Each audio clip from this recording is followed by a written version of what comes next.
जय मसीह की। एबीएस में आप सभी लोगों का स्वागत है। मैं आशा करती हूँ कि आप सब अच्छे हैं और परमेश्वर की दया से मैं भी अच्छी हूँ। बीते दिनों में हमने उत्पत्ति के पुस्तक को पढ़ा। आज हम बाइबल के दूसरे पुस्तक जिसका नाम की निर्गमन है का अध्ययन शुरू करेंगे। मेरे प्रियो, निर्गमन का अर्थ है निकलना या निकल जाना। एक विशेष स्थान से किसी निश्चित उद्देश्य के लिए निकलकर चला जाना या निकलना, चलना, इसका अर्थ है निर्गमन। निर्गमन किसी व्यक्ति विशेष का चलना या किसी साधन का चलना, कुछ भी हो सकता है। यहाँ पर बाइबल जिस निर्गमन के बारे में बताता है वो है व्यक्तियों का जो समूह है उसका चलना।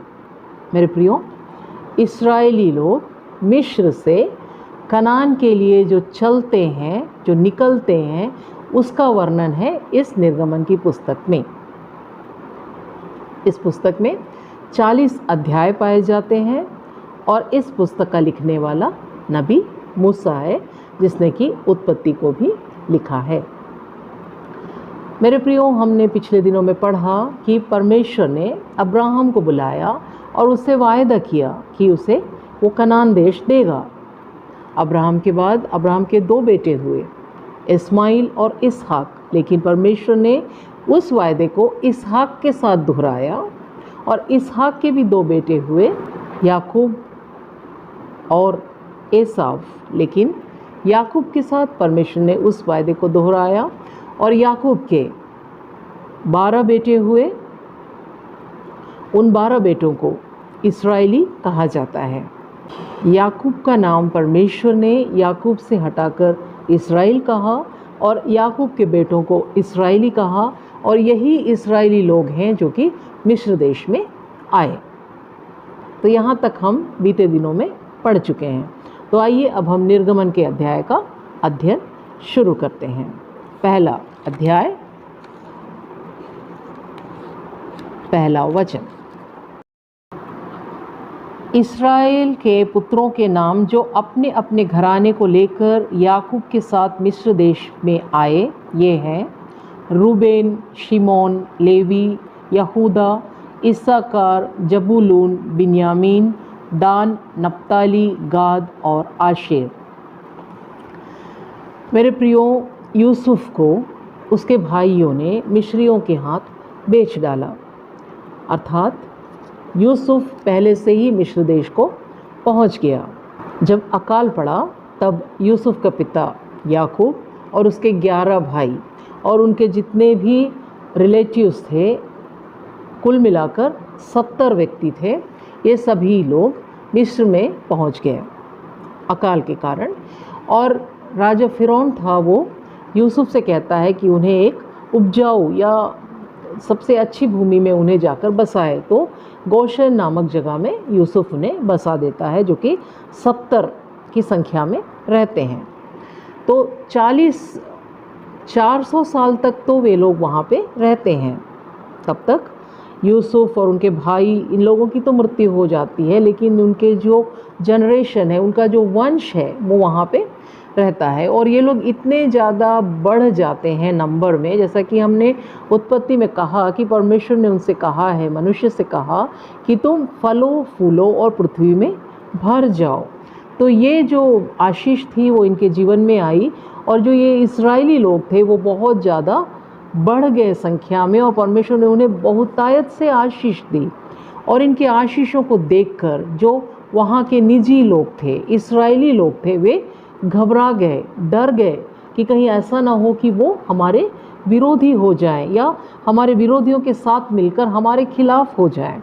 आइए एक वचन को हम पढ़ते हैं, 10वां वचन। इसलिए आओ हम उनके साथ बुद्धिमानी से बर्ताव करें, कहीं ऐसा न हो कि जब वे बहुत बढ़ जाएं और यदि संग्राम का समय आ पड़े तो हमारे बैरियों से मिलकर हमसे लड़ें और इस देश से निकल जाएं। मेरे प्रियो, उस समय जो राजा होता है उसका नाम भी फिरौन रहता है। ये फिरौन वो नहीं है जिसने यूसुफ को जाना, उसको प्रधानमंत्री बनाया, जो यूसुफ के बारे में जानता था। लेकिन ये जो फ़िरौन राजा है वो यूसुफ के बारे में नहीं जानता था कि यूसुफ ने किस प्रकार से मिस्र को अकाल के दिनों में बचाया था। तो मिस्र चाहता था कि हम किसी न किसी तरीके से इस इस्राएलियों को ख़त्म कर डालें या उनको ऐसा काम कराएं कि वो लोग अपने आप ही परेशान होकर यहाँ से चले जाएं या नाश हो जाएं, किसी भी तरीके से वो अपनी संख्या में ना बढ़ें। इस प्रकार से करने के लिए फ़िरौन कहता है। और आइए एक और वचन को देखते हैं। और उनके जीवन को गारे, ईंट और खेती के भांति भांति के काम की कठिन सेवा से दुखी कर डाला। जिस किसी काम में वे उनसे सेवा करवाते थे उनमें से कठोरता का व्यवहार करते थे। मेरे प्रियो, यहाँ पे हम देख सकते हैं कि वो लोग जो मिस्र में रहने वाले लोग हैं वो लोग इन इस्राएलियों से या अब्राहम, इसहाक और याकूब के जो वंशज हैं उनसे कठोरता के साथ व्यवहार करते थे और काम कराया करते थे, और जिस कारण से वो लोग बहुत ही ज़्यादा दुखित अवस्था में पाए जाते थे।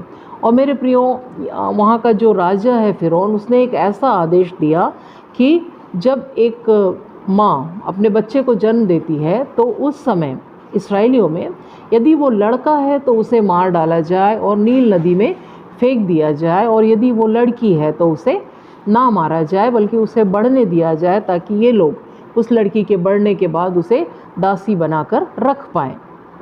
तो मेरे प्रियो, उस समय में कई इस्राएली बच्चों को इस प्रकार से मारने के उद्देश्य से राजा ने ये नियम बनाया। लेकिन उस समय वहाँ पे 2 स्त्रियाँ थीं, धाई थी, जिनका नाम था शिप्रा और पुआ। इन लोगों से राजा ने कहा कि तुम जैसे ही देखो कि जो पैदा हुआ है वो लड़का है तो उसे मार डालना, और यदि वो लड़की है तो उसे रहने देना। लेकिन ये जो दोनों स्त्रियां थीं वो परमेश्वर का भय मानने वाली थी, और उन लोगों ने ऐसा करना उचित नहीं जाना, क्योंकि इस्राएली परमेश्वर का जन है। परमेश्वर के लोगों का नाम है इस्राएली, अर्थात परमेश्वर अपने आप को अब्राहम, इसहाक और याकूब का परमेश्वर कहता है, और उसने ही याकूब को इस्राएल नाम दिया, और इस्राएली अर्थात परमेश्वर के लोग।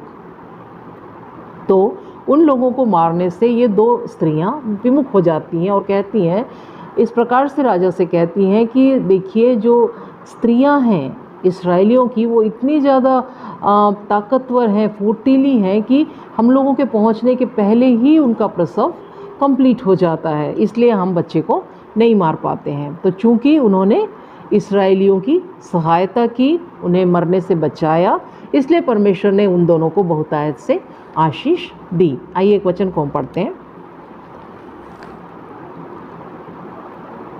15 वचन। शिप्रा और पुआ नाम 2 इब्री धाइयों को मिस्र के राजा ने आज्ञा दी कि जब तुम इब्री स्त्रियों को बच्चा उत्पन्न होने से पहले जन्मने के पत्थरों पर बैठी देखो, तो यदि बेटा हो तो उसे मार डालना और बेटी हो तो जीवित रहने देना। परंतु वे धाइयाँ परमेश्वर का भय मानती थी, इसलिए मिस्र के राजा की आज्ञा ना मानकर लड़कों को भी जीवित छोड़ देती थी। 20वां वचन। इसलिए परमेश्वर ने धाइयों के साथ भलाई की और वे लोग बढ़कर बहुत सामर्थी हो गए। तो मेरे प्रियो, ये लोग बहुत ज़्यादा परमेश्वर ने उन्हें आशीष दिया। तो इतने बातों को हम निर्गमन के पहले पुस्तक में पढ़ते हैं। मेरे प्रियो, इस पुस्तक को जब हम पढ़ते हैं तो हमें एक बात को समझने की आवश्यकता है कि जो निर्गमन है वो उत्पत्ति के बाद से कंटिन्यूएशन में चलने वाला एक काम है, और बीच में 400 साल का गैप है। और ये 400 साल वही है जो परमेश्वर ने अब्राहम से एक समय कहा था कि तेरा वंश। आइए हम उस वचन को निकाल लें।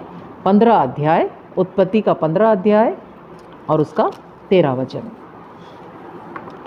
तब यहोवा ने अब्राहम से कहा, यह निश्चय जान कि तेरे वंश पराये देश में परदेशी होकर रहेंगे और उस देश के लोगों के दास हो जाएंगे, और वे उनको 400 वर्ष तो दुख देंगे। फिर जिस देश के वे दास होंगे उसको मैं दंड दूंगा, और उसके पश्चात वे बड़ा धन वहाँ से लेकर निकल जाएंगे। मेरे प्रियो, परमेश्वर ने ये अब्राहम से कहा, जब उसके द्वारा छोटी सी गलती हुई एक बलिदान के समय, तब परमेश्वर ने उसे ये शापित करते हुए कहा है कि तेरा वंश गुलामी की अवस्था से होकर गुजरेगा 400 साल तक। तो यहाँ पे हम निर्गमन में देख सकते हैं कि जब 400 वर्ष बीत गए, जब उनके निकलने का समय नज़दीक आया, उस समय के बारे में ये बताया जा रहा है कि फिरौन राजा किस प्रकार से इसराइलियों को सताया करता था। ओके, एक और बात को यहाँ पे हम देखते हैं, वो है धाइयों का आशीष पाना। मेरे प्रियो, उत्पत्ति के 12 में यदि हम पढ़ें तो परमेश्वर का वचन बहुत ही अच्छे तरीके से हमें ये बताता है कि जो कोई तुझे आशीष दे उन्हें मैं आशीष दूंगा, और जो कोई तुझे श्रापित करे उन्हें मैं श्राप दूंगा। तो मेरे प्रियो, ये जो धाइयाँ थीं वो एक्चुअली वास्तव में परमेश्वर के लोगों की सहायता करती हैं। वो उनके नंबर को घटाने में वो तैयार नहीं रहती हैं, जबकि उनका साथ देती हैं। तो इसलिए परमेश्वर उन्हें आशीष देता है। तो मेरे प्रियो, इस अध्याय 1 में इतनी ही बातों का वर्णन किया गया है। तो इसमें से जो हाईलाइट मैं करना चाहती हूँ वो ये है मेरे प्रियो, कि परमेश्वर ने जिस बात की आज्ञा की है वो परमेश्वर अपने समय में ज़रूर पूरा करेगा। और वो यदि कहा है कि हमें आशीष देने वालों को आशीष देगा, तो ये बात तय है कि आज भी जो कोई हमें आशीषित करते हैं या जो कोई हमें आशीष देते हैं, परमेश्वर उन्हें भी वापस आशीष देता है। इसी समय यदि जो भी हमारे बुराई में रहते हैं, जो भी हमारे विपरीत रहते हैं, या जो हमारी बुराई चाहते हैं, जो हमें शापित करते हैं, मेरे प्रियो, परमेश्वर उन्हें भी शाप जरूर देगा। तो आज के लिए इतना ही। परमेश्वर आप सबों को आशीष देवे। जय मसीह की।